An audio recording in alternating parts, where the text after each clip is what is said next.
I'm gonna try not to get emotional as I talk about this. You can. It's okay. I know. I don't want to cry on the podcast, Emily. I'm gonna cut everything. You're gonna edit this. It'll be fine. I know. That's why I said I'm gonna cut everything. It's gonna be a 15-minute episode. Yeah. It's gonna say big fish, good, and then end of the episode. Anyway.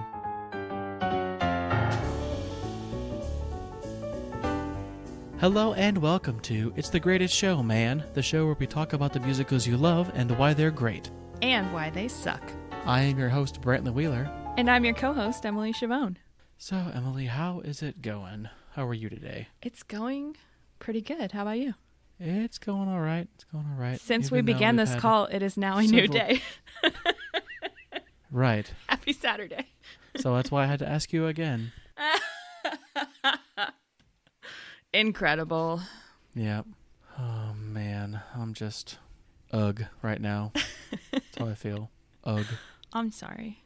Well, it's not your fault, right? Well, I mean, I also know that, but, you know. Right. Well, I mean, most of the time it is your fault. But this particular time it's not. This time it's not. It's like the 1% of the time where it's not my fault, and I'm going to celebrate that a little. Yeah, well, you know, have a drink on me, I guess. It wouldn't be a recording session if something didn't go wrong. That's absolutely true. If it didn't take us at least 30 minutes to figure out what the heck we're doing. I know, right? Anyway, so this week it is my turn to talk about another one of my favorite musicals. Yes. Yes, this week we are talking about Big Fish.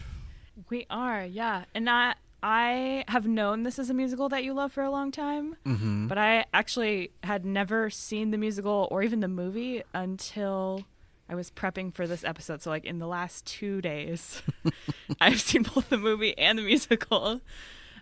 Like I'd heard a couple of the songs. Like I knew the opening numbers, Be the Hero, right? I knew that. And I somehow knew the song Two Men in My Life. I don't know why I knew that song, but that was the one song from the show. I'm like, oh yeah, that's Big Fish. I know that song. No idea why that's the song that I knew. That is interesting. We'll get into that.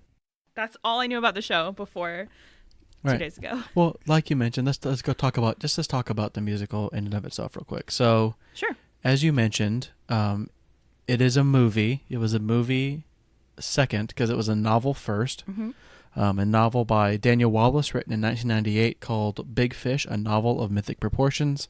And then there was a 2003 film by Tim Burton. And this musical is specifically based off of both of them.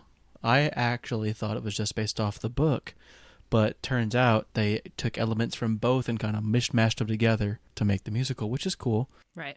I was more familiar with the movie because the movie is one of my favorite movies of all time. It's in my top 5, like all-time favorite movies. So when I had learned there was a musical based off of it, I got really excited.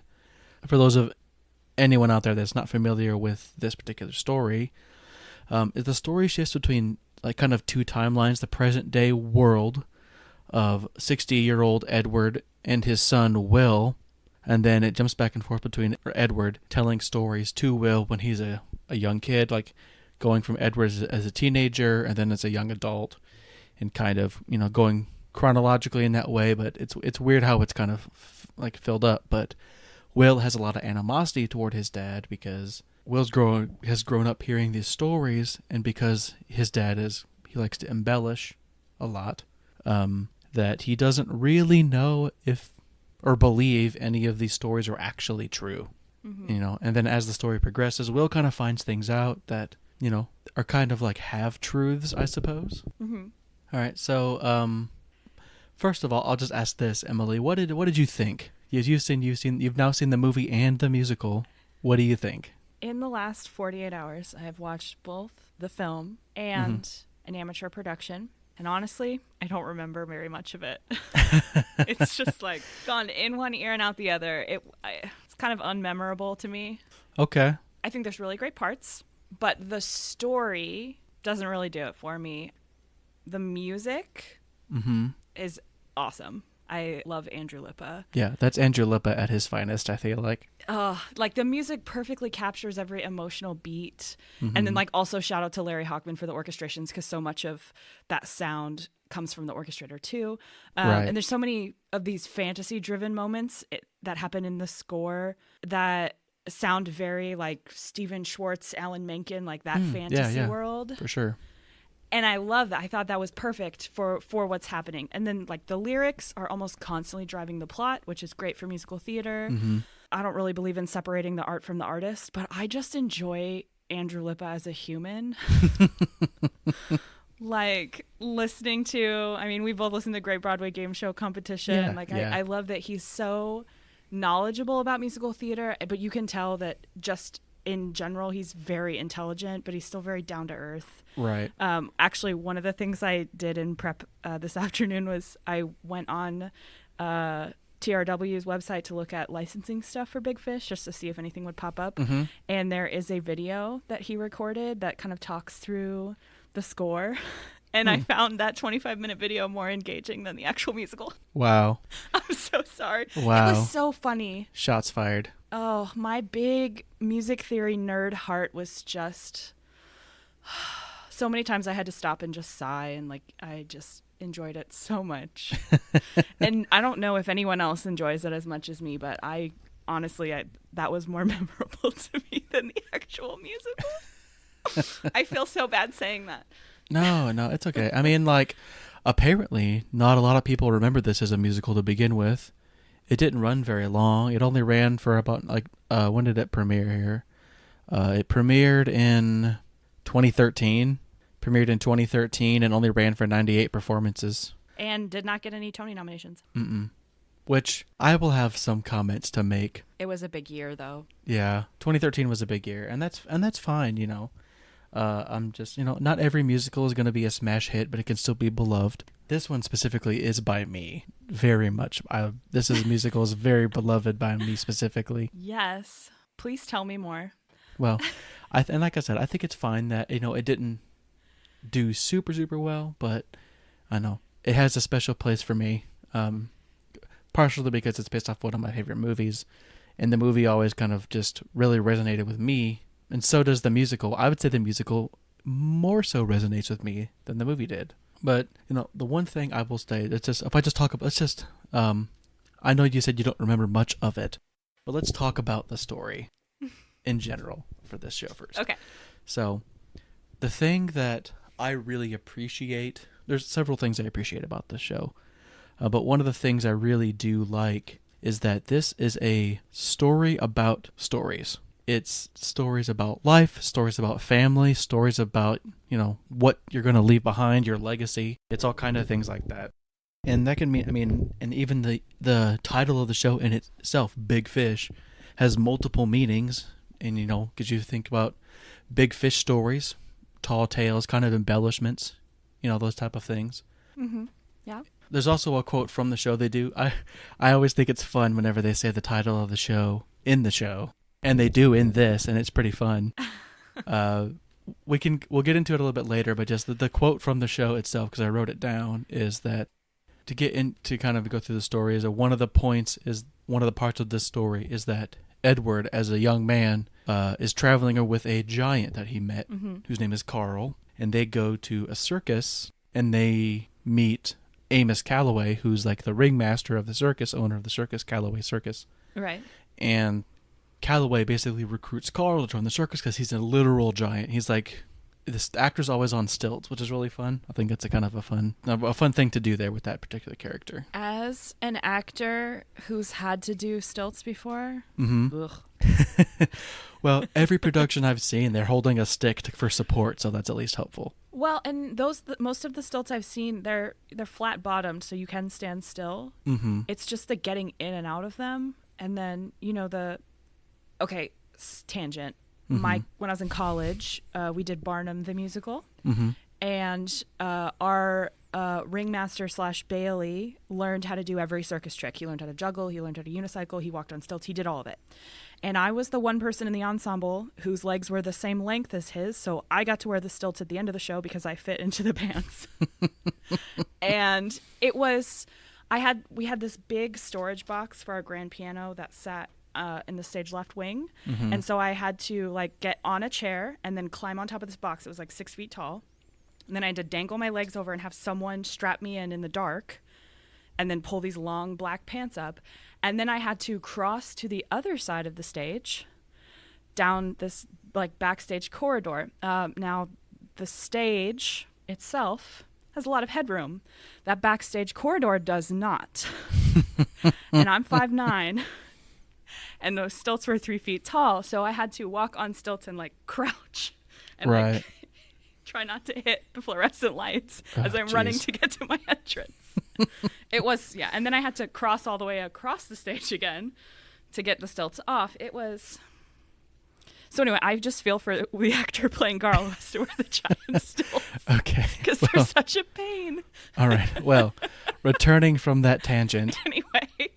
coming back from that tangent, Calloway is talking to Edward, because Edward is, I think he mentioned something like, it's after he's seen Sandra for the first time and he wants to go like try to find her. Mm-hmm. And Calloway says, "Let me guess, you were the hero of Hickville, a big fish in a small pond. Well, this here's the ocean and you're drowning." Yeah. And so I was like, hey, they said the name of the show in the thing. That like wink nudge moment. Yeah, wink and nudge moment. And it's kind of fun. I don't think not every musical has that, but it fits particularly well in this show anyway. At least I felt. Yeah. As I'm talking about the story, let's kind of do a little bit of a character breakdown too, because I feel like I need to. Sure. The main characters of the story are Edward and Will. Mm-hmm. I really like Edward as a character, but his penchant for telling stories and embellishing is like potentially could lead you to think that he could be a pathological liar. I don't necessarily know if that's accurate. Like, I don't know if I would say he's a liar, but he definitely likes to tell stories and he likes to embellish a lot. Doesn't necessarily mean that he's lying about it. Because like every story he tells has some truth to it, or at least an element of truth to it. He just makes it more fantastical, and I think it's because his life, and you kind of learn this more so in the movie than in the musical, that his life really was kind of mundane and boring, but he traveled around a lot. So when he would come home and see his son, the times that he would tell him these fantastical stories to make him think he had this, incredible, amazing life, which really wasn't the case. Yeah. The look on your face says you want to say something. What do you want to say, Siobhan? I don't like Edward as a character. I think that's one of the big flaws in the show for me, or like the storytelling for me, is that even with the most charming actor, I don't think I could ever find him redeemable. And I mean, I think Norbert Leo Butz is amazing. Mm-hmm. I am a fan of Butz. Norbert Leo Butz. Butts in general, though. Right. Continue. Who doesn't like a good butt? Anyway, I do think he's really charming. He's a great performer, but I don't think Edward is a redeemable character. And I think we can talk more about that in a little while. All right, sure. I do think Will, at least adult Will, plays more of the straight man and has a lot of resentment, towards his dad. Mm-hmm. But I actually wrote this down. I do feel like that their relationship for me is like, has a really beautiful arc. Like how we see it and how it ends, I think is a great arc. Okay. Because, and like, I know you said that you feel like Edward as a character is irredeemable, but for me, it's like that father-son relationship is like, yeah, he sees these kind of things that, see, how can I put it? The way I think with Will, it's like, yeah, he doesn't really particularly like his dad is kind of the impression that I get, at least at the beginning of the show. Or like it's like he loves him but doesn't really like him that much and can't really relate to him, But at the end of the show, when, spoilers, Edward dies from cancer, it's just like, I don't know. I think it's a very touching moment what transpires between them at the end of the show, specifically. But I think that's how you're supposed to feel. Mm-hmm. And I guess we'll talk about it now. I feel so bad saying this because I know this is important to you, as like you love this show and you love this film. But so I watched the film first, and when it ended, I turned to my husband and I said, "So, what's the moral of this story? Like, forgive your dad for being a narcissist? He just wanted you to like him." And then I think there's a line in the musical, something about he wanted to inspire you. But did he actually inspire anyone without directly benefiting from it? Well, I mean, I suppose that's a good point. I don't really know. I didn't really perceive it as being that way. I felt like he was generally a nice guy. He just, made a lot of things up. I don't perceive him as being a narcissist. It's like only caring about himself. I mean, he did benefit a lot. I don't know that he only cared about, narcissist is a strong word. I don't think he only cared about himself, but he was very concerned with his public image.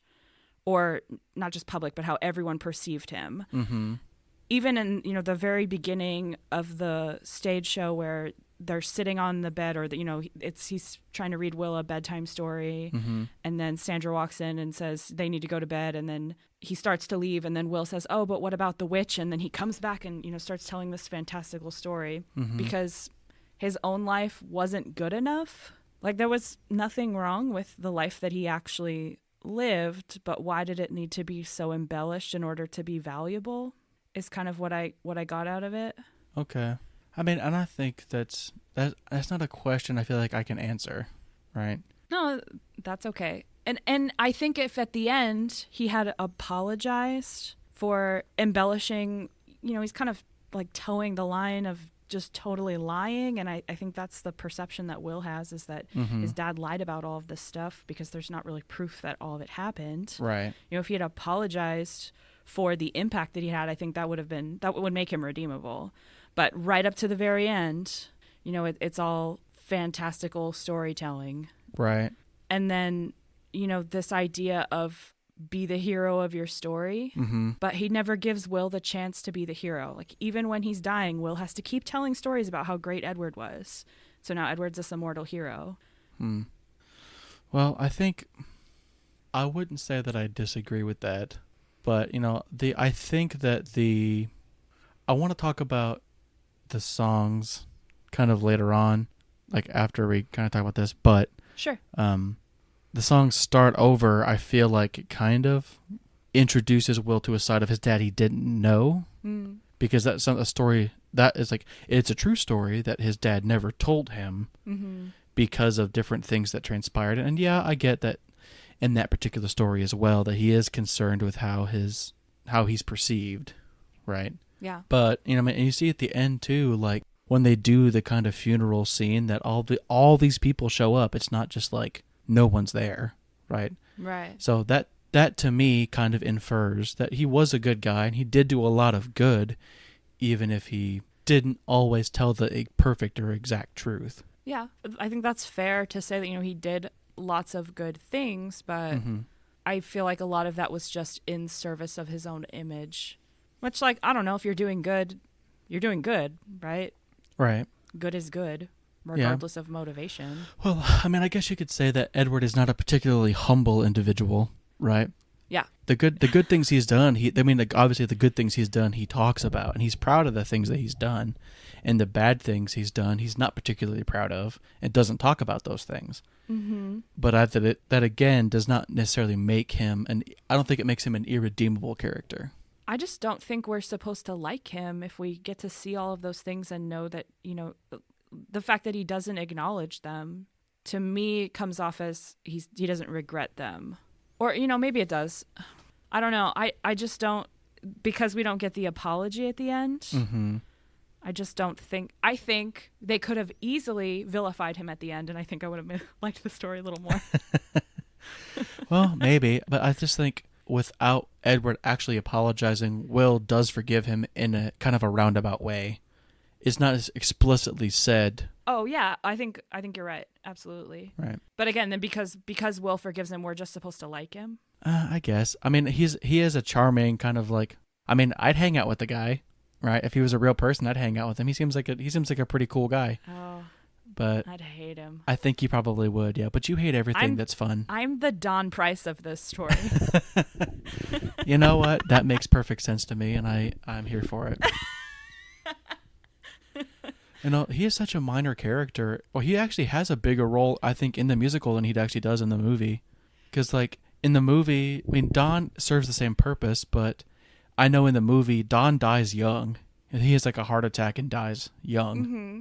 But that's not what happens to him in the musical. Right. Well, there's some character condensing Mm-hmm. for stage, which the changes they made for the stage I think were great. The fact that they delve into the character relationships more. Mm-hmm. They kind of combined a couple of characters and simplified all the elements of the story Mm-hmm. to make it a little easier to follow. I think all those choices they made were great. So again, like, I don't have a problem with the musical. I think the source material is flawed, so there wasn't really a way around that. Okay. All right. What is your opinion on how do you feel about Sandra, the mom? Like, what's her like? What is that character like for you? Her songs are nice. I'll sing them. She is just so like typical boring leading lady. I don't understand her, and I think that's because I don't understand anyone in this show, really. What is really likable about Edward Bloom to anyone? I don't know. I like the guy, and He stalked you for 3 years and then brought you a lot of flowers? Like, he didn't stalk her for 3 years. a little bit, though. He would have. Look, if he knew where to find her. That's probably true. And that's the thing is, like, I mean, and that is something that I have thought about, and I'm like, that's kind of weird. And she's just kind of like, and she's engaged to somebody else, and then in the musical, she turns on a dime. And then it's like, oh, you hit him, and I like him better than I like you, so get out of here. And there's a couple different instances of things like that in the musical that I'm like, I don't particularly like that this just happened, but I get they have to kind of keep it moving, and there's less time in a musical to explain a lot of things. Yeah, and musical theater is heightened reality, so I'm okay with her turning on a dime. But like, the only reason it's not a horror film is because there's romantic underscoring. You can change the underscoring in that scene, and it's suddenly very creepy. I can understand that, but after you have said that, this is going to make what I'm about to say sound stupid. Okay. Oh, okay. Okay. I'm sorry. It's fine, but I think the perception of Sandra is that she's really the thing that kind of holds the family together, because with the animosity between Will and his dad, she's the one that's kind of in the middle, being like, it's like, yeah, she understands Edward in a way that Will doesn't, because she's been with him longer, right?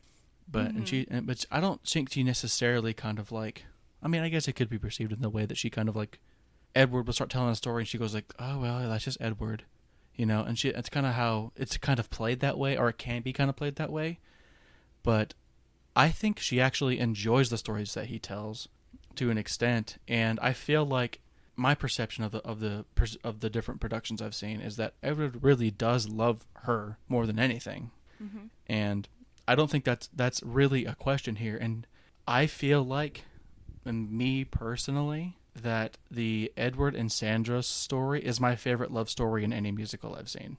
As kind of weird and probably dumb to you as this sounds. Wow, I shouldn't be surprised. This is our entire friendship. That's kind of true. Tell me more. So, I don't particularly care for the fact that he, like, I mean, I kind of go back to music again here for a second, but I feel like Time Stops is slept on as like a really good musical love song.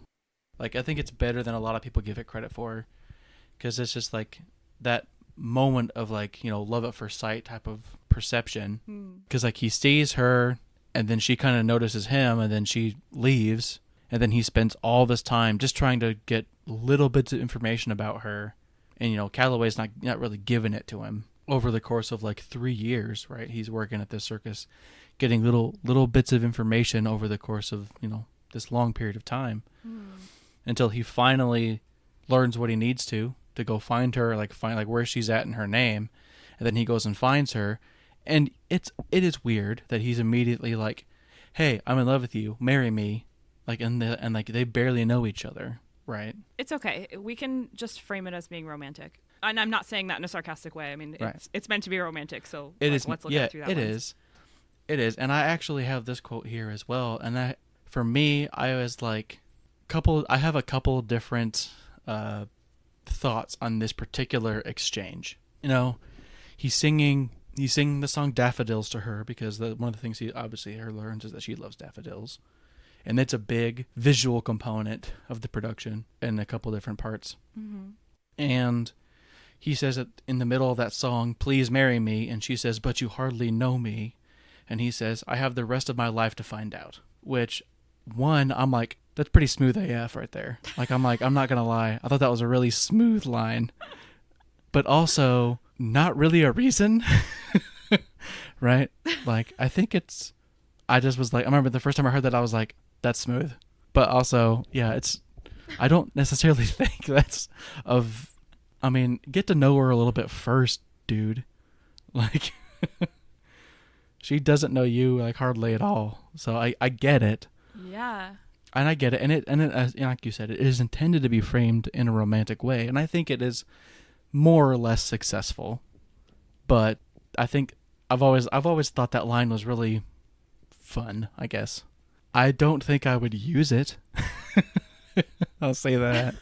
Well, and see, this is the question I was about to ask you is, do you, and I mean this in a totally non-judgmental way, having already said all these terrible things about Edward Bloom as a character, do you like him as a character because you relate to him? I think to an extent, yeah. Yeah? Can you talk about that? Oh, I think because, you know me, as far as, like, I've been an actor, I've been in theater, doing theater for a long time. And so I've been a part of that whole telling stories thing. I don't necessarily think that I embellish that much, or as much as he does. But he's, kind of a pretty straight-laced guy. He's a charming guy. Things I like kind of think of myself as, but I think it is with no doubt in my mind that the things that he loves more in this world are his wife and his son. And I can relate to him on that level in particular because being a father of two sons, it really, a lot of the moments in the show, like, really get me. Like, I remember telling you when I was watching this that I was like, I'm literally snotting out of my face, like, because I was crying so hard.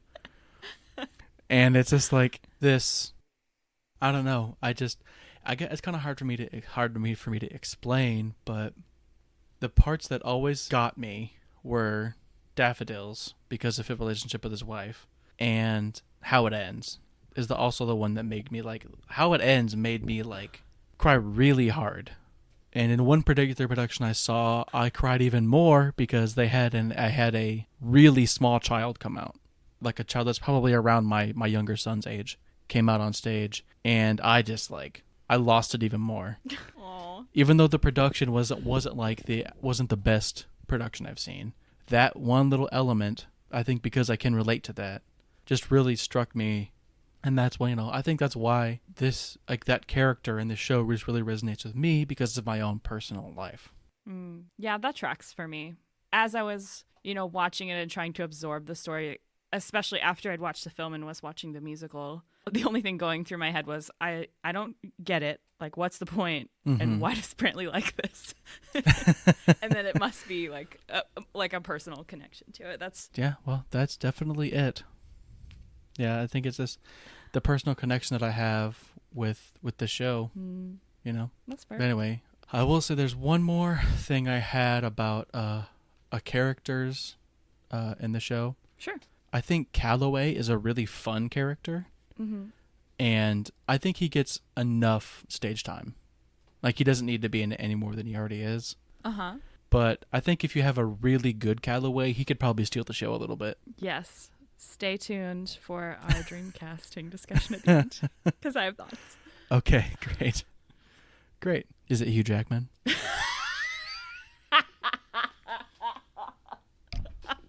Never.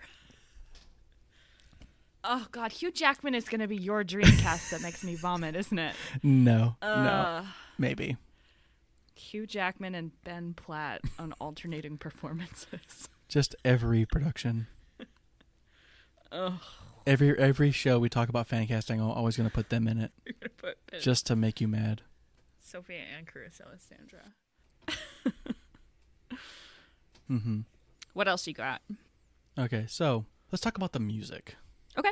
Kind of like how we did with Company. I don't want to talk about every song on the show because I don't think every song on the show necessarily we need to talk about. Sure. I think I will just say kind of briefly about the opening number. Be the Hero is the name of that song. Mm-hmm. Is the opening number. I think it's fine. I think as far as opening numbers go, it does a pretty decent job of introducing you to these different characters. Mm-hmm. But it's not my favorite. I think it's okay.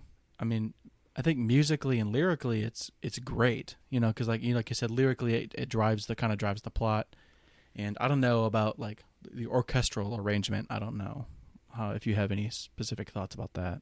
I honestly, the songs that I think aren't like incredible are sort of forced because, I mean, and I wish I had read the book because I wonder if I would feel differently about this if I had read the book and had probably a little more character context. But the musical is kind of tied to certain beats that occur in the film. Mm-hmm. Just because that's the nature of musical theater and adaptations. Right. So there are a couple of things that I feel like they had to hit in the musical because they're such big parts of the film. Mm-hmm. But in general, I think with the material they had to work with, Andrew Lippa knocked it out of the park. Like, I think every musical style that occurs in the show serves a very specific purpose. And honestly, if you're ever feeling extra like music theory nerdy, go watch that video that he made that it talks through the score, because there were things he talked about as far as motifs that go through the show. Like there's sixths, like the interval sixths, throughout in it's in Time Stops and it's in Stranger and it's in a bunch of different places. Mm-hmm. It's like, oh, like, yeah, that's why all of these songs, even though they have slightly different genres and some of them are more Southern than musical theater, they're all kind of tied together. And that's just one of those really smart musical theater things that he does so well. Right. I mean, and I do, like, so to say this about the music, I do think the majority of it kind of follows in that kind of American folk music type of umbrella, which fits the motif of the story, I think. And honestly, I think that only comes from orchestrations, because melodically and just the structure of the songs, most of them are very contemporary musical theater. Yeah, that's what I meant. Like, then, if you put a banjo in it, it's going to sound Southern. Right. True. But the way, like, the rhythm and the melody and the way all those things work together is very musical theater, and I'm cool with that. Well, considering it is musical theater, that makes sense. Oh, I didn't talk about the witch, but I don't really remember. The witch is an interesting character because the witch really, like, kind of sets this whole thing in motion, because the song is about her showing Edward how he's going to die, right? Mm-hmm. And having watched the show, I'll kind of backtracking a little bit. Sure. And I think it's kind of implied that Edward doesn't actually know how he's going to die. He just tells his son that. And then at the end, when Will is telling the story with what's next, right? He's telling the story of like, okay, so we're gonna go do this, and then this is how it's going to happen. And I think it's a really nice moment too. It's like, because I feel like Will is a pretty stuck-up character, doesn't really like his dad, and thinks all these stories are pretty stupid. His dad like lives for this. I feel like Edward's just trying to get his son to, I don't know if it's like see, or like maybe try to understand him more in a way, by, I'll say, forcing him to kind of tell a story of his own, if that makes sense. Okay. But anyway, I mean, I think the witch song and all that is fine. I think it's a good belty song. Yeah, there's some great like high voice musical theater songs in here that I'd be down to sing any of them anytime. Well, I think if someone were to like if a student wanted to pull that for a audition song, I'd be like, I think it'd be a decent one. Or wanted to try to do it as a duet maybe, because there are songs here that are like kind of pseudo duets where it's mostly this one character singing and then the other character jumps in a little bit. Yeah. There's a couple of those where they're not real duets. I would say like that one is a little bit, and Time Stops is like that as well. It's kind of a pseudo duet. It's not really a duet because Edward sings for like, I'd say 80% of it, and then then Sandra comes in at the end of it. Yeah. So, or like middle end. I think the witch is an interesting character. I understand, like, she doesn't need to be in the rest of it because she serves her purpose and then she's gone.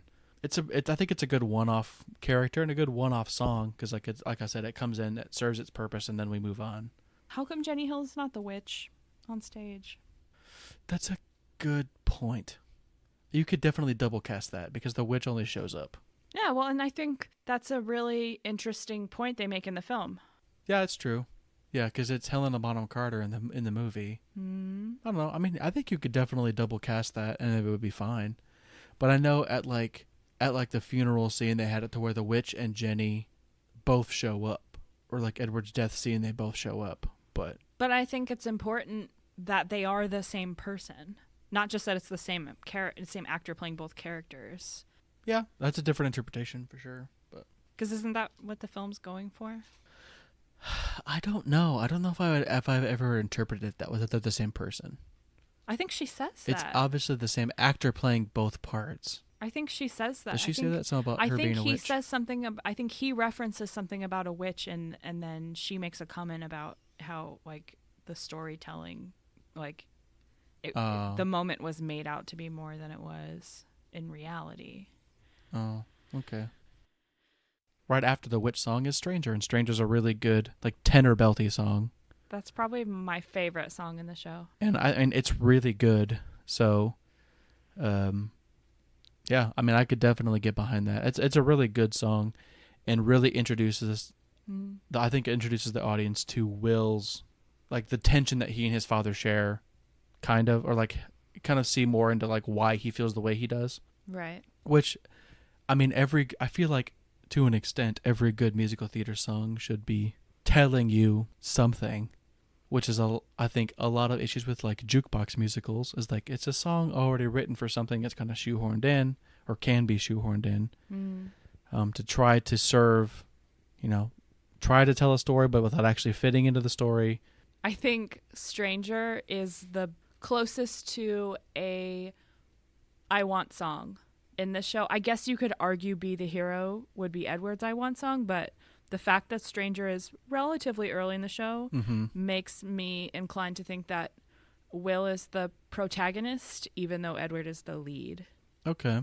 Like, we as the audience are kind of meant to view the story through Will's eyes, but the story is about Edward. Okay. Yeah. I could probably get behind that and would agree, because I wouldn't say there's a real true antagonist either, because, like, Edward and Will are kind of antagonists to one another. Where the conflict lies is between Edward and Will, right? Well, and I think you could argue that Edward's an anti-hero. Yeah, sure. The conflict is within himself. Yeah, sure. We could go with that. I don't particularly like Little Lamb from Alabama, just in general. I think it's a fun nod to that kind of 40s 50s style of song. I think it's really fun in that way, and I really like the harmony in it. But I'm not like I'm not like jonesing to hear that song ever. Does it not get stuck in your head though? No, that one doesn't. Really? Honestly, all I've had stuck in my head is Stranger, and just the chorus part where he's like, Stranger. That's the only part. Just that over and over again. And then the Little Lamb from Alabama, just the melody of that goes through my head constantly for the last 2 days. Like the flam, I'm a little lamb from Alabama, that whole thing. Yes, and listening to Andrew Lippa talk about it was just incredible. Okay, but so, and I'm gonna reiterate this because I said it before. I'm gonna say it again. I think Time Stops is slept on as a great musical theater love song. I think it's really, really good. Define great. It makes me feel things, Emily. That's what I want from a great song to do. Well, but why does it make you feel things? This is you and your wife, isn't it? It reminds me of my wife, yes. You just saw your wife across the room and you instantly fell in love with her, and then you sold yourself to the circus for 3 years to find her at college. I mean, it's basically my life story. I know that's not what happened. It does to an extent remind me of my relationship with my wife. It's not like that's obviously not what happened, and you know that. Like, you know our story. So yeah. That's not what happened with us, but just the let me hold on. Let me pull up the lyrics for that real quick. Okay. I mean, musical theater songs, tell a story. I think this song has a really good verbalization of love at first sight. Okay. So, and I know in the movie it's very literal. Like, he sees her across the room and like those flowers are falling and they stop, and he's like he's looking at her, walking towards her, and like pushing flowers out of the way as he's walking towards her. In the movie, like everything, he sees her and then just everything stops. Right. And that's visually represented in the movie, but in the musical, he walks in and sees her, and then the music starts, and the lyrics are, time stops when suddenly you see her, time stops, and what you thought you knew changes, and life beyond this moment is better, bigger. Time stops, but still your heart is beating. Time stops, though you don't take a breath. She's there, and all you ever wanted is nearer, clearer. I think it's a really good verbal representation of that. I don't know if there's any more of the lyrics I want to talk about for this particular song, but like, I don't know. It's just, it speaks to me. I think it's, for me, it's a little bit different than it's different for me for other love songs that I've heard in musicals. And like, honestly, other ones are escaping me at the moment. Like, I can't think of any other ones. I know there are plenty, but like, Yeah. like what, as an example, is a musical theater love song, like off the top of your head? The song, honestly, that this reminds me the most of musically is As Long As You're Mine from Wicked. Norby Butts was also in that show, right? I know, ironically, but it doesn't have anything to do with that. I don't think. I think it's that's just coincidence, and just the musical structure, like the tone. Mm-hmm. Although I guess that's what I want to say. Okay. I think some of the emotional drive, like the lyrics, I don't really connect with. I don't think they're bad. I don't know. I'm not a visual person. It's not that I don't believe in love at first sight. I just don't think I ever would have fallen in love at first sight. Mm-hmm.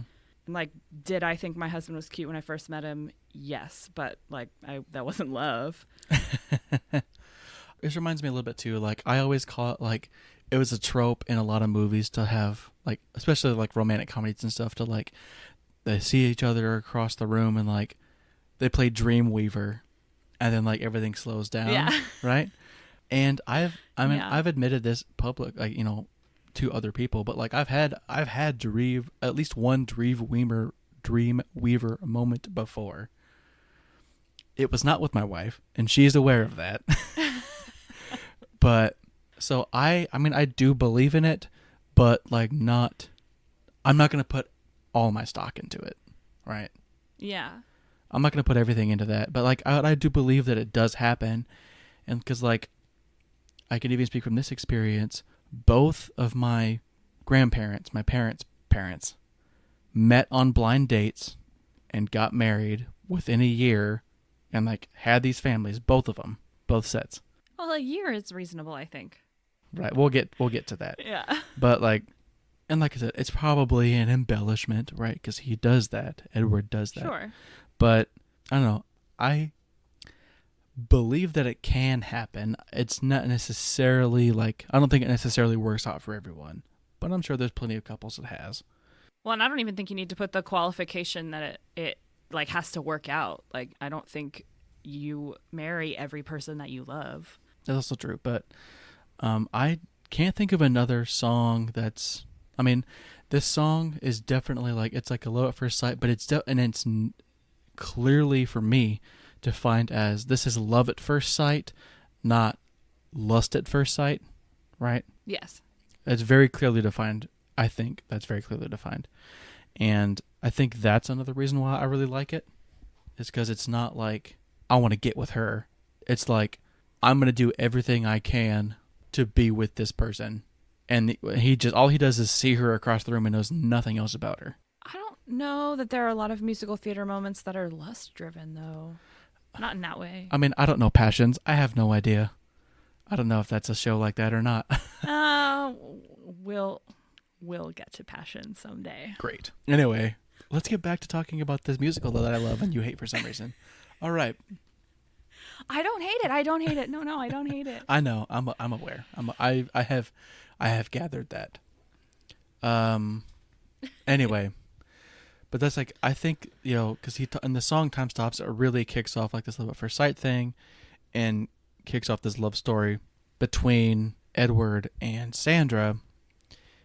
And I think for me, that's why I think this is like slept on as a really good love song, and also like why this story is one of my favorite love songs, because it's basically like they get together and they stay together for like ever. There's not a lot of conflicts between the two of them. Yeah. And I guess like she doesn't really do a lot in the show other than being like the glue of that family that holds it together. Right. But going from that and moving on to, and closer to her, he's learning more information about her until finally finds out where she is. He goes and sees her, and then he brings her daffodils because that's her favorite flower, and has the conflict with her already being engaged to this guy, to Don Price of all people, and they have that conflict there, and then she leaves Don, and then he's trying in the song Daffodils, he's trying to convince her. It's like we're destined to be together, and here's why, and she believes him and goes along with it for the most part. Yeah. And I think that for me it's just like, it's a really touching moment of the show. That it's an expression for me of like, he will give his like, no matter what, I'm going to give you everything that I have, that's me, everything that I have, that everything that I am and that I have is for you, everything. And that's the impression I get from that song. And I think that's why for me it stands up for me as being as like one of the greatest love stories in musical theater, is for that reason. And it's pretty short because as when they're older, they're still together and they have all these things and they have a child together and all these different things. And you can tell that he still loves her when he's older, because there's the scene where young Will is talking to his mother. It's before Fight the Dragons, where young Will is talking to his mother, and then Edward shows back up, and then like basically starts like hitting on his mom in front of him, and she's like, "Hey, there's a small child here, get away," type of a thing. So it's still a very like loving, flirtatious relationship, even when they start getting older. And so I think even though there's not a lot of elements to it that we get to see as the audience, I think it's enough for me to form my opinion on the way that I have. Yeah. No, I would agree. I agree with your logic. Okay. It's not my favorite love story in musical theater, but I get why it's appealing. Yeah. And I think Daffodils works exactly the way it's supposed to, and Time Stops works exactly the way it's supposed to. I don't have anything bad to say about it. I just didn't connect with it as much as you do. Right. Which is fine. Right. I want to talk about now my favorite song in the show, which is Fight the Dragons. And I had heard this song before I ever saw anything to do with the show. I had formed, when I was listening to it, I had formed in my head what the song is about, who he's singing to, when, and all this type of different things. And I will admit, having watched a couple different productions of it, that it's written and staged differently than I thought. It's still my favorite song on the show. I will sing the crap out of it. Every time I sing it, it makes me cry. Every single time I do. It just does. Aww. Because I am squishy and I have a son and it makes me think of him. But like I sang that song at like an open mic and I did not get through it. So there's that. But anyway, Aww. in my notes I wrote that how it is traditionally staged is not how I pictured it in my head, because in the stage production, like he comes home like before the song, young Will is talking to his mom, and then he shows up and he starts talking to him, and then he kind of just goes into the song, how musical theaters. But I, in my head, always pictured this song with like Edward just found out Sandra's pregnant, or Will is still a little bitty baby. That's how I've always pictured it in my head.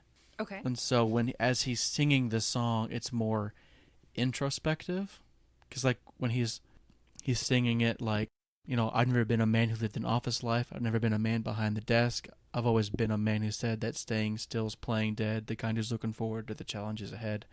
Like, he always needs to be moving and constantly doing something. And he says, I'm my best when not at rest.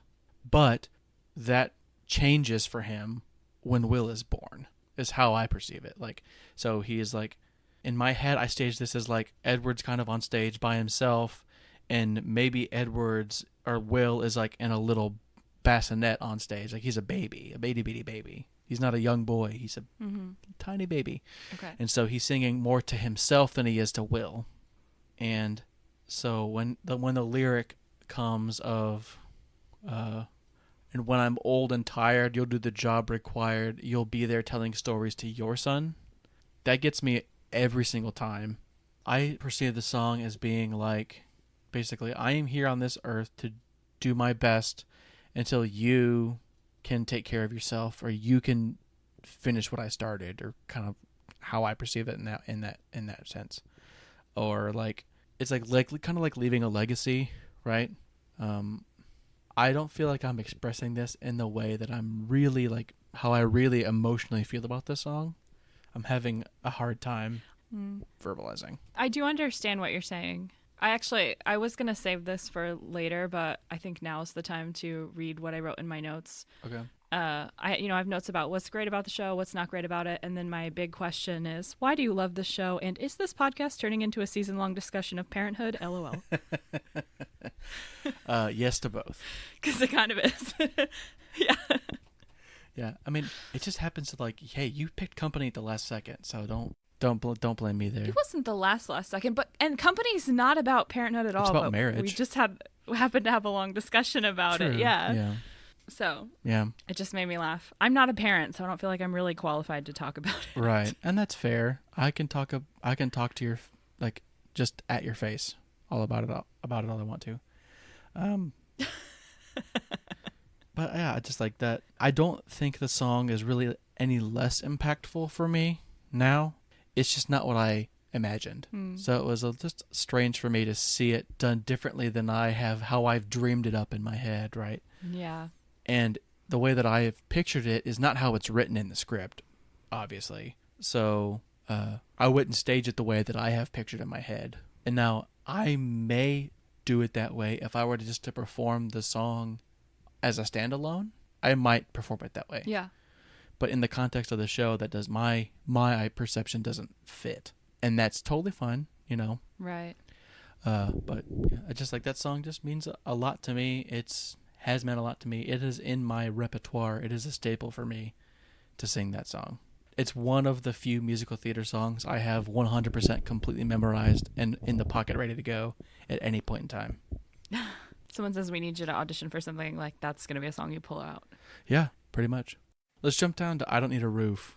That's another big emotional song for me. It doesn't hit me in the same way because it's Sandra's song, but having heard it as many times as I have now and seeing it performed a couple of times, it's one of those songs like for me it was a beautiful and also very tragic song, because at this point in the show she knows Edward's dying, and you know, I think he just went through a fit of whatever his cancer, whatever it is that's killing him, has really affected him.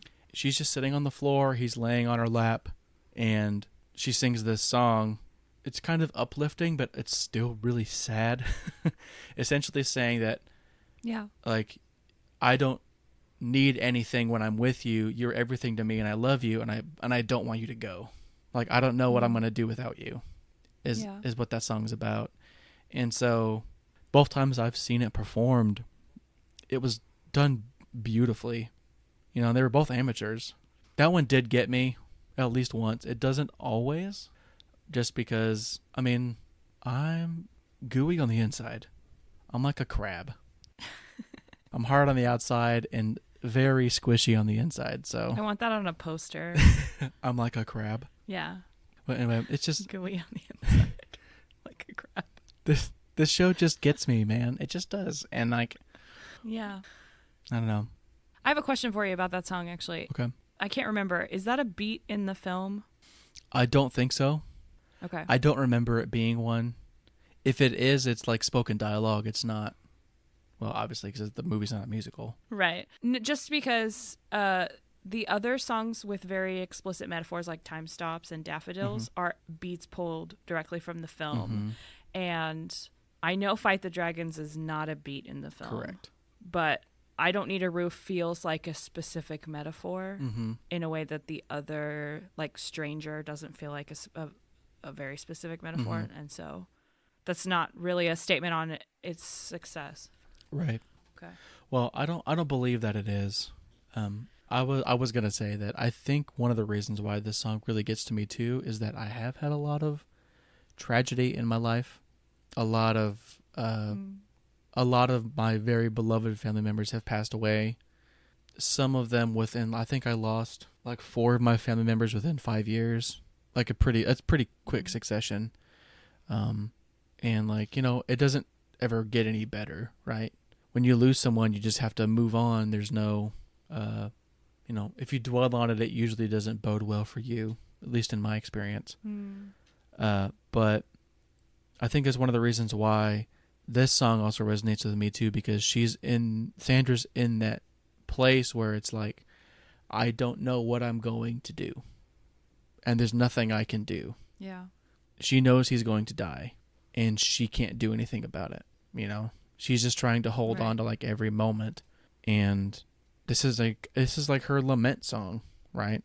I feel like the show has very like incredibly happy, joyous moments, and then some really tragic instances, and this is one of them. Mm-hmm. Yeah. And I think that's some of the appeal of this show, is that the emotional journey, if you get on board with the story and you let it take you there, it's got some really big emotional beats. Yep, definitely. Which leads me to the next song I want to talk about, How It Ends. Like I said, I was like just sitting by myself in my office, just snotting all over the place watching this song, watching this number be performed. And it hit me so hard, in a way I didn't expect the first time. There's a little line that Edward says just before he sings this song. So at this point, Will has told his dad the story of like, okay, well, like this is how it's going to end. This is what's going to happen, like leading up to the point where you're about to die. Edward is he's standing there, because like the way that Will describes it is, they get out of the hospital and they go down to the edge of the river, and everyone that Edward's ever known is there, like cheering him on, waiting for them, to get there. And it's done really well in the movie. And this is almost ripped completely out of from that. It's almost the exact same sequence. But all these people that that Edward's known and met and loved throughout his life, they're all there. And he takes a beat and says, well, I can't say that this was a surprise exactly, but I thank you all for coming. A man is as rich as his friends, and I am a tycoon. And I just think that's a really kind of beautiful sentiment, in the sense that I wasn't the richest man in the world. Because earlier in the show, Will makes a comment to Sandra about money, right? He's like, well, do you have enough money? And then, do you have enough money? And she's like, well, you have plenty of money, which, they're not wealthy or well off, maybe not even well off, but they have enough to get by, right? Because Edward's thing wasn't about money. He loved the stories. That was that's his whole thing. And just you're thinking about that sentiment, it was he's one of those people that's probably never met a stranger in his life, and he counted his happiness, his wealth of his life in the friends he made along the journey that he took, and that was his life. That hit me pretty good too when he said that, because I don't want to be morbid and say I think about death a lot, but I do think about it quite a bit, in the sense that I've had a lot of family that has passed away too young, and I have kids of my own, and the legacy that I'm going to leave for them when I'm gone, and just thinking about that again, this show just resonates with me in a lot of different ways, but this is one of them, when he's getting ready to he's right there, he's about to step over the threshold, whatever you call it. And might get emotional here again. Here we go. But I'm going to read some of the lyrics from the song, How It Ends. Okay. He sings a couple of verses, I think, or at least he sings one verse. And then he says, I know exactly how this ends. It ends with you. It ends with me. It ends the way a story's ending is supposed to be. A bit insane, a touch of pain, adeptly told yet uncontrolled. It ends with faith, it ends with love, it ends with water in the river and the sun above. Part epic tale, part fire sail, but all sincere in standing here. I know I wasn't perfect. I know my life was small. I know that I pretended that I knew it all. But when you tell my story, and I hope somebody does, remember me as something bigger than I was. And I just think it's a beautiful sentiment to think like wanting to be remembered for the good things you've done in your life versus like all the terrible crap you did, right? You know, you want to be, I just think, I don't know. Freaking Angel Lippa, man. I just think he gets it. I feel like he gets it too. And that's why I find that song is just, it's a really beautiful song, I think. I think that it is. And there are other songs about death in musical theater, but I think this is more of a happier one. It's not, I don't think this is a particularly sad song. Because, like, you know, Edward's dying, he knows it. And he knows that, like, he's like, after I sing this song, I'm going to die, pretty much is what the implication is, at least to the audience. Right. And so he sings this song, and it's just, I don't know how I would particularly stage this show, or stage this song in particular. I feel like this would be a hard one to get wrong. Right? Just because, like... Okay, yeah, that's fair. It's decently straightforward. I don't know if it's 100% straightforward, but I don't think this is a very surface level song. I think it's a lot deeper than that. Yeah, agreed. And, no, it gets me. Because like I said, I was sitting here watching this number and just like, you know, I'm a strong, manly man, so I just was streaming tears in silence and sniffling. But just thinking about, you know, the people that I've lost in my life and the legacy that they left behind and the legacy I'm going to leave behind with my sons, right? Like, I don't know. I hope, you know, they remember me as being a loving father and loving husband, doting husband, you know, whatever you want to say. But I hope that's how they remember me. I don't necessarily feel the need to embellish my life stories like Edward did. And I also think that, you know, I know this is a line from the, or a scene in the movie that's not in the musical where Sandra is talking to Will about the day he was born. And it's like, yeah, your dad wasn't there because he was working. Mm-hmm. And it's one of those things where it's like, well, he probably felt really guilty about that. So he would always, you know, try to make his life seem like it was more fantastical than it really was to try to make up for the times that he knew he wasn't going to be able to be there. And I don't necessarily feel that in my own life. Like, I don't feel that I have to do that or the need to do that. But I get it in a way, I guess. Like, I get it. Yeah. Anyway. I don't want to say what I'm thinking because I feel like you've made some good points and I'm about to stomp all over your feelings and I don't want to do that. No, it's fine. Go for it. Grind me into the pavement, Emily. No, and I'm not grinding you into the pavement. I think you respond to the show the way that the creators of the show want you to respond, but this whole idea of Edward embellishing his life, to me that comes out, and I guess I relate to Will for some reason. That tracks. You know, this idea of like, I missed your birth because I had to work. My dad missed my sister's birth because he was working nights and he left, and my mom went into labor and he couldn't get back in time. Like, it happens. Mm-hmm. I don't think there's anything wrong with that. But if my dad had made up a story about robbing a bank or whatever fantastical thing, and then suddenly that becomes more important than Will. So that's the impression that I get, is that Edward's telling all these stories to make his life seem great, but in doing so, his life becomes more important. You know, his made-up life becomes more important than his real life, and his son is right there. And I think that's why so many times in the musical, and I think in the film too, I think Jenny Hill is the one who really says it a bunch, is that, you know, he loved you, like you are the one thing that he really mm-hmm. loved. I think other characters have to say that because Edward never does, mm-hmm. and I don't know that I believe that he really did.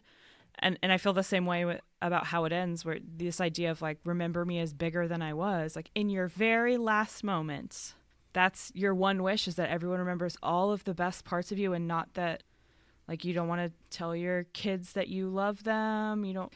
I don't know. It's inherently selfish. I mean, I think there are certain aspects of parenthood that are just inherently selfish. you have to be a little selfish in order to want to produce a tiny human that looks like you and is dependent on you and loves you unconditionally, right? Well, I mean, the unconditionally part remains to be seen, but continue. Well, that's the idea. Sure. Like something that you can love unconditionally and it will also love you back. And I keep saying it like it's a puppy, but I don't know. There is something inherently selfish. Like there's a lot of selfless aspects of parenthood, but to me, and this is part of the reason I don't have children yet, is because I feel like there are so many selfish parts of parenthood. Spoken like a true non-parent. Which is, I know. What do I know? Do I get to talk about this? Probably not. But I mean, I'm going to let you talk about it. We'll let the comment section explode and see how wrong you are, but it's fine. I'll let you talk about it. And then it's just going to reinforce the idea that I'm not suited to be a parent, but I don't know. Again, I feel like if you want something to love and it will love you unconditionally, I do have a dog. She meets that need for me. Right. If you want it to be a human baby, you could adopt a child that already exists in the world. Right. Or like you're, making your own baby because you want it to look like you. I don't know. I don't really care what my baby looks like. We definitely don't need any more sassy Siobhans in the world if it's going to take on my personality. And then, there's so many problems in the world. I'm going to bring a child into this world to have to deal with all of the problems that my generation and the generations before me created. And we're getting on a long tangent about why I'm not a parent, but I think a lot of the selfish things about parenthood are right front and center with Edward. And I think that's why I don't like him that much. Like even in the moments when you are supposed to find him the most likable and you're supposed to feel the most, I understand what you're supposed to feel, and I get that from the music and from the lyrics sometimes, but I think the way he is written, there's textual evidence that he's just not a good person.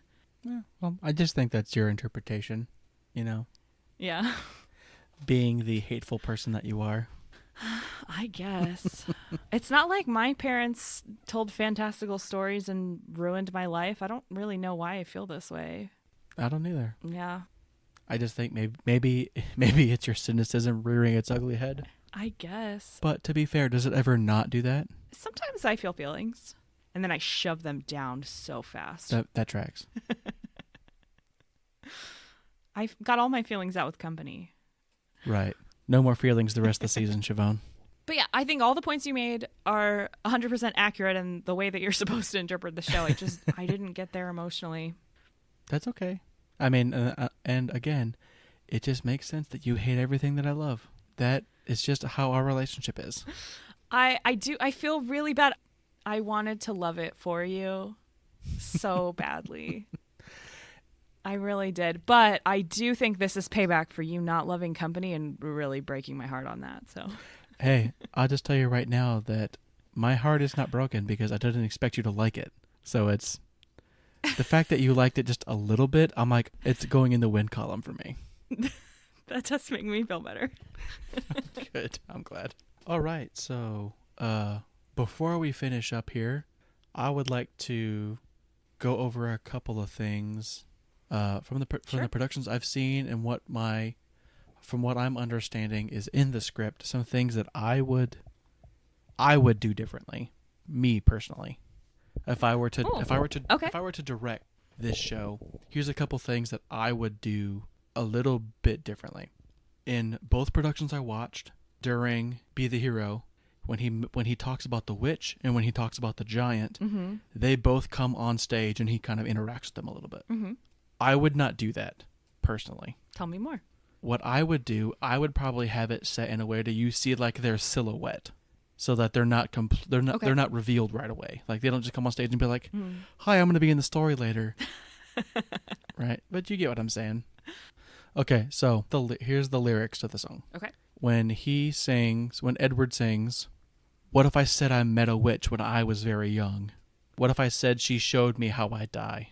Mm-hmm. And then the witch comes on and she's like, "Ooh, look at my magic crystal ball," and she kind of walks away. That's how I've seen it both times. But he's like, if he's talking to Will, because young Will is there, in my head I picture him like maybe he turns and he's like kind of he's talking to Will, but also talking to the audience, and kind of like motions one direction, and you just see a silhouette of the witch kind of moving, like lit from behind through a screen, and Sure. you see her moving around. You see the witch without actually seeing her. And then when he says in the next line, "What if I said I met a giant wasting in a cave?" Right? And then the other side, you see like the silhouette of the giant on the other side. And then when the chorus kicks in for the second time, he says, "All my life of stories, son, and everyone is true. So believe me as I'm telling you. Be the hero of your story while you may." That whole thing. Mm. I think it's traditionally when everybody that you're going to see in the story comes out and kind of does whatever. Right. I think at that point, then you can bring the different kind of like bit characters on, but not the witch or the giant. And maybe not even Calloway, Okay. And so I would bring in more like just ensemble characters of like that kind of hint at what we're going to see versus like just the character, if that makes sense. Sure. Just because those three characters are important to the story, but they also have a solo, kind of. Carl kind of has a solo, but Yeah. he's an integral part of the story. So not introducing like these secondary characters right away, I think I feel like would be a kind of a more fun way to do it. Well, and I think that is a stronger way to set up the fact that so much of what is about to happen is fantastical storytelling Mm-hmm. and not necessarily 100% true. Right. Which, honestly, I think if they could have gone a little bit further with the metaphors, that would have been more effective. Like the central metaphor, this idea of a big fish. Mm-hmm. There's a couple references to, fish at the beginning, and then like the mermaid pops up a couple times, but I wish they had made more of the fish metaphor and that Edward is the big fish. Mm-hmm. That I think maybe that would have been more effective for me. And I think what you're talking about here helps set that up better. Okay. Well, I'm glad you like my idea.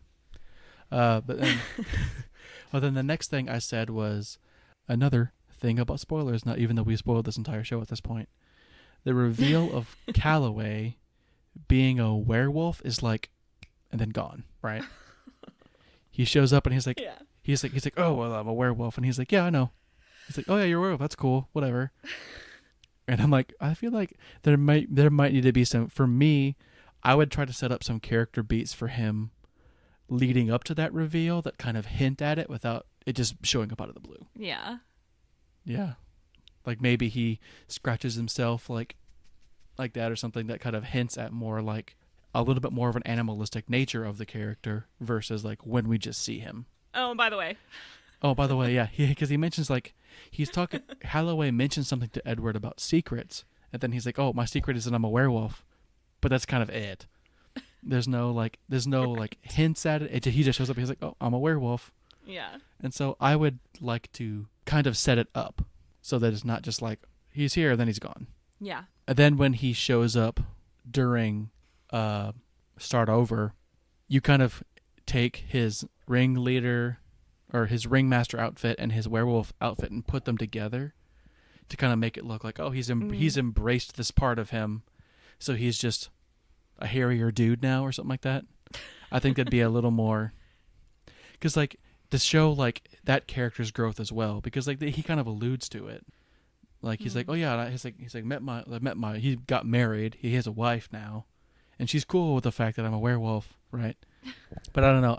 I would probably do it in a way to where he's kind of like he visually looks like he's embraced it more. Okay. Sure. And then the last thing that I said that I would like to change a little bit is to make a bigger deal about Edward dying and making it a little more fantastical. The ways that I've seen it interpreted is like, oh, they just all kind of show up and he's there and then he sings and then it's like it shows him in the bed and then it flatlines and he dies. You just hear a flat line and that's it. I feel like I would interpret that and then the funeral scene after that in a little bit of a different way to make it a little more fantastical. I think they could have followed the movie ending closer. That's what I'm saying. Where like he puts Edward in the water and he turns into a fish and swims away, right? Mm. And in one production they kind of allude to that, I think, because they had the pit was the river, and they're all standing at the edge of the river, and like a fish goes whoop, and like jumps out of the water. Yeah. A big fish jumps out of the water. I'm like, oh, okay, sure. Right. But I think like I would set it up in a way where you see Edward go into the water and like he waves at everybody and then he just like sinks into the water. Yeah. And then you see a fish jump out or something. Yeah. Like something that's a little more fantastical versus what we got. Right. And I think that was the ending I was expecting, you know, especially having watched the film first. But I don't think they really set up the idea of the big fish as a metaphor in the musical. Right. And I imagine some of that just comes from technical limitations. Probably. But that, I mean, like I said, that's just how I would like to interpret it a little bit better. That's director's notes with Brantley Wheeler. It's funny, we have totally opposite tastes in musicals, but I think we have very similar directorial vision. Yeah, it's weird. That's the only reason this friendship works. We're a weird friendship. You love it. Yeah, well. All right, so let's go on to the next segment of our show. The fan casting segment. Yes. What characters do we want to try to cast in this? I have 3 that I have thoughts about. Edward, Sandra, and Amos Calloway. Uh-huh. Okay. I couldn't really think of anyone for Will, and I don't know. My brain has just been blanking. All I could think of was the same, Sure. like, 12 actors we talked about last episode. Well, okay. All right. So, if you're going to Dreamcast the show, who is your Edward, who's your Sandra, and who's your Amos? I have a couple of choices. Actually, let's start with Amos Calloway. When I found out that Alex Brightman was in the original Broadway cast and he wasn't playing Amos Calloway, I was horrified. Would he not be amazing? He's my only choice. He would. I just want him as Calloway. For Edward Bloom, I think I like Jeremy Jordan. I think he's got that same kind of like Southern charm that Norbert Leo Butz brings. And they kind of have a similar timbre. I don't think he's old enough. So in my dream casting, we're aging him up probably 10 or 15 years. But, you know, he has to be able to play young. I don't know. Maybe Jeremy Jordan. I also think maybe Aaron Tveit would be an interesting choice. And there is precedence of him playing a character that Ewan McGregor played on screen, on stage with Moulin Rouge. True. So that could be fun. Rouge, yeah. And then for Sandra, I don't know. These are the 3 I wrote. They're good in everything, but there's not someone that besides, I mean, Kate Baldwin was great. Right. Yeah, she was fantastic. I wrote Laura Benanti. Oh, yeah. Jessie Mueller. Solid. And Carrie Butler. Okay. Those are my 3. That they could do anything, and I would see it. Well, I'll say this. Why don't we have Zachary Levi play Edward, and then have Jeremy Jordan play Will, and then you put Laura Benanti in for... Yeah. For okay, Sandra, Zachary and Levi did cross my mind, and only because I didn't think of him last time for Company, and I was very angry at myself because he would also be an excellent Robert. Right. I see. Okay, if those 3 were together, I would do it the way you've just described. However, I like Jeremy Jordan as an Edward type better, and I like Zachary Levi as a Will type better. But I wouldn't cast them that way with each other. Yeah, I could see that. I would only cast Zachary Levi as Will if we had an older Edward. Yeah. But I don't know who that would be at the top of my head. Who else is? Do you have Dreamcast thoughts? Well, I mean, if you're going to cast anyone as Amos Calloway, you might as well just cast Danny DeVito again. Because Danny DeVito plays him in the movie. Right. Well, that's where I was like, oh, Alex Brightman would be great in this part. And then I was scrolling through the Wikipedia and I was like, he was in the Broadway cast. And then I was like, oh, but he didn't play Amos Calloway. Never mind. He played Zachy. He played he played Don's sidekick. Yeah. His brother, right? Oh, yeah. Yeah, his brother. Yeah, Don Price and Zachy Price, right. I mean, I also think that if you could put Renee Elise Goldsberry in for Sandra, and I think that'd be really good too. Oh, yeah. I also want to see her play the witch because I know she could sing the heck out of that song. Oh yeah, I mean, honestly, either one of those would be great. I just love her in general, so Whatever she does, I'm like, Yes. I'll see it. Yeah. I don't know. Do we want to do another like worst potential casting? You can. Oh, wait. What about this? What about this? Sorry, before we do that, what about Brian Darcy James as Edward? Oh, I love him. I love him too. He's so great. You know what, though, is that he could probably make Edward redeemable for me. Then I think that's what we need to do. We need to put Brian Darcy James as Edward. Because his Dan in Next to Normal changed my opinion of Dan.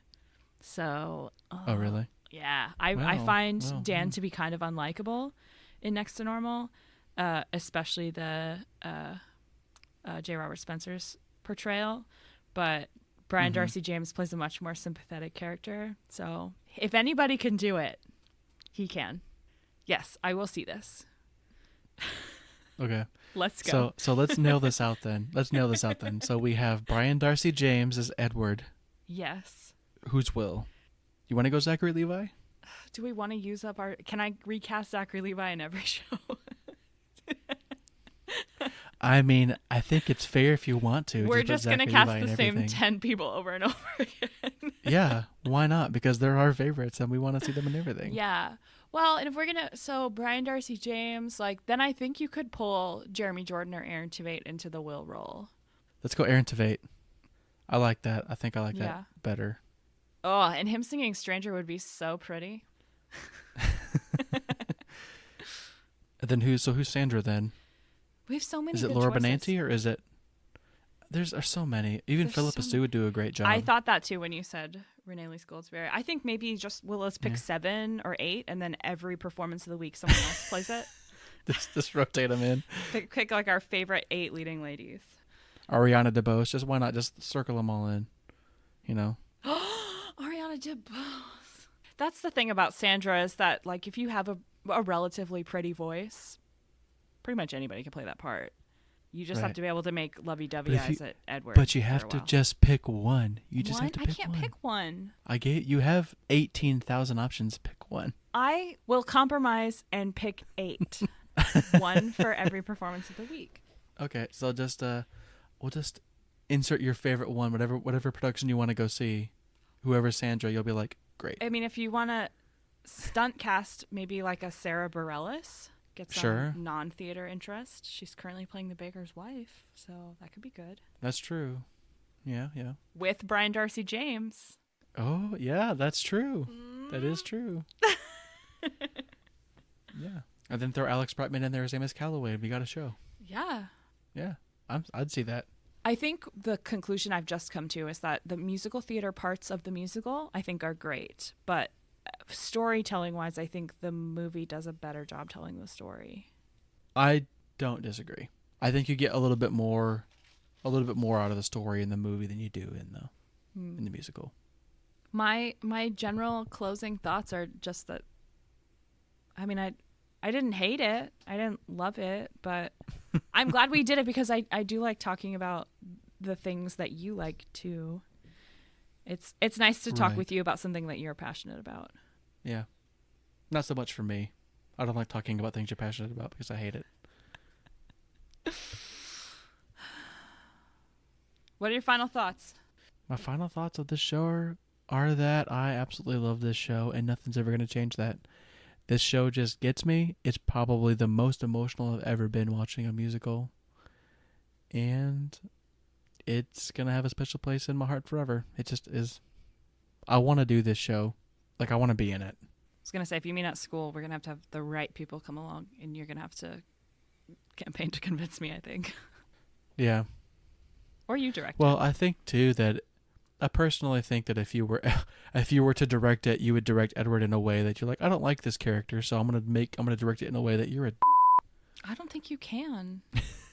You don't think you can direct him in that way? No, I think you have to direct him in a likable way. Otherwise, it doesn't serve the story. Yeah, that's true. I just happen to think he's an unlikable character. Right. And you're allowed to be wrong. It's fine.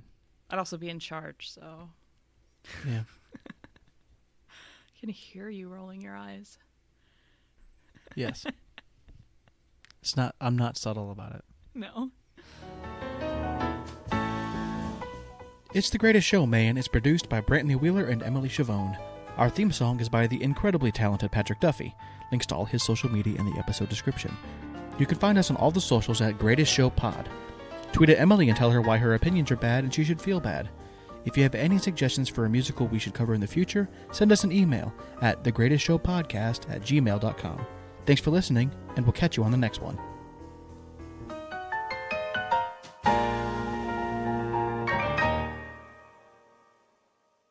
Oh, I did write. In my notes, I wrote Daffodils is a chef's kiss love song. Is what I wrote. That's how I feel about it. And then I also wrote, I might be in love with Andrew Lippa. Like, I'm not sure. It's a weird feeling I have. I don't blame you. So I was like, all right, well, maybe. Anyway. There's just something about a New York-based middle-aged Jewish man who writes musical theater. You get it. 1980s Stephen Sondheim. And that's how I feel about present-day Andrew Lippa. Like, we have a type. It's fine. It's fine. All right, so... Andrew Lippa is our type, apparently. Yeah, I guess. Apparently. Our collective type. Yeah. Anyway. Andrew Lippa, if you're listening and you want to be a throuple, we're down.